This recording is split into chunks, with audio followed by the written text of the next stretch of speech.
Geneva is a quiet city in far west suburban Chicago. Some real estate experts even rank it as one of the best places to live in Illinois, giving it high marks for housing, schools, and safety. But online predators don't care where you live. Thanks to a gaming app, a local teen found herself the victim of online predators just a few months ago. Geneva police posted this warning in March regarding human traffickers targeting juveniles online, saying the girl was contacted by an out-of-state adult and that the man and an accomplice enticed the teen to provide funds for them to meet up with her out of state. After she was reported missing, Geneva police launched an investigation, and law enforcement eventually found the girl out of state with the adults who enticed her to leave Illinois. She has since been reunited with her family.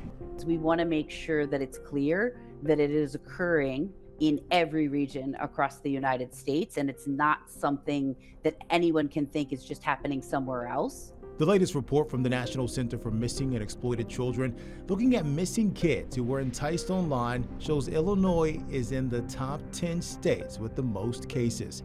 It tied with Michigan and Arizona for the bottom spot.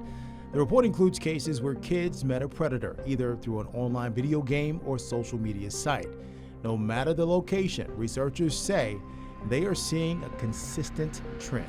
That children are being enticed, that their ages are teenagers, that it is a larger number of females than males, and that it is the larger number of children that are going missing from a family home as opposed to a child welfare placement. That's not all the report showed. The children are more often being picked up by the abductor directly. The abductor is traveling to the child when the child goes missing.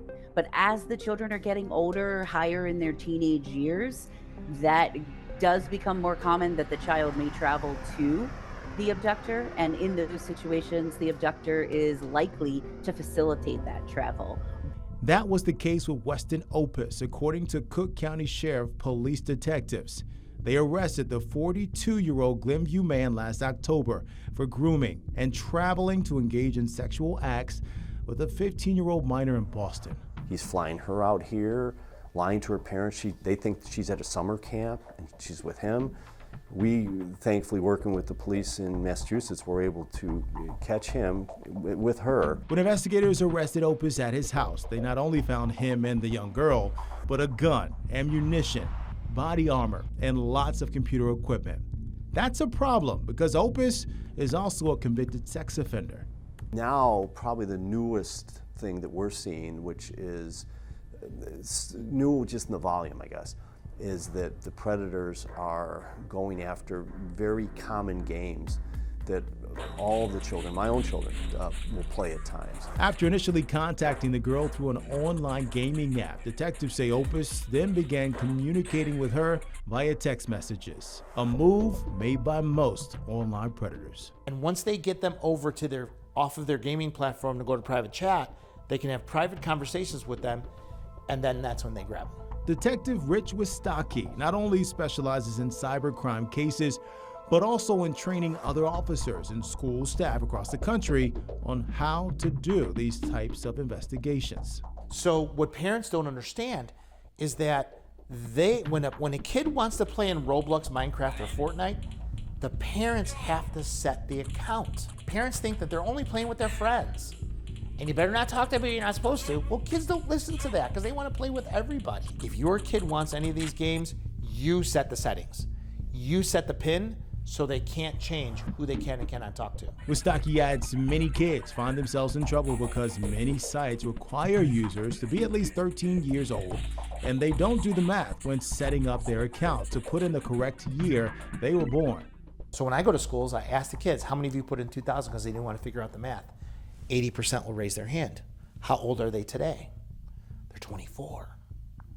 And this is how they're talking to all these adults. There are an estimated 500,000 online predators active every day. Titania Jordan is the Chief Parenting Officer for Bark Technologies, a company specializing in new devices to help monitor your kids' activity online. She says trying to keep up with the technology is like playing whack-a-mole, and understands why some parents think it's safer to buy their child a smartwatch instead of a smartphone. Even a smartwatch, if you don't get a kid-safe smartwatch, gives children the availability to communicate with the outside world, with strangers, and let strangers text them. They can access the internet, they can access browsers, they can access unsafe apps. As long as there's Wi-Fi or LTE, a cellular signal, you can absolutely connect to the outside world, and the outside world can connect to your children.